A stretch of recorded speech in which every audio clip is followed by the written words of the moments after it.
नमस्कार. मकर संक्रांतीच्या तुम्हा सर्वांना खूप खूप शुभेच्छा. मकर संक्रांतीसाठी मी घेऊन आलेले आहेत तिळगुळाचे लाडू, जे खूप प्रमाणात असे बनवल्या जातात.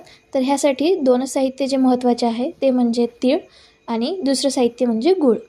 तर इथं प्रमाण असं घेतलेलं आहे की 2 वाटी तीळ जर असतील तर त्याला 1.5 वाटी गूळ हा असा घ्यायचा. हे एकदम काटेकोर पद्धतीने घेतलेलं माप आहे, जेणेकरून तुमचे लाडू हे ना जास्त गोड आणि नाही जास्त फिकट होतील. तर याची प्रक्रिया अशी आहे की तीळ हे कमी गॅसवर चांगले परतून घ्यायचे. त्याच्यानंतर गूळ त्याच्यामध्ये मिक्स करून मिक्सर जारमधून एकदा फिरवून घ्यायचा आणि तुम्ही बघू शकता व्हिडिओमध्ये त्या पद्धतीने हे लाडू वळून घ्यायचे.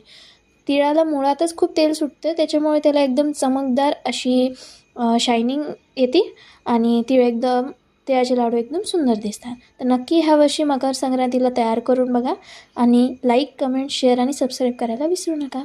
धन्यवाद.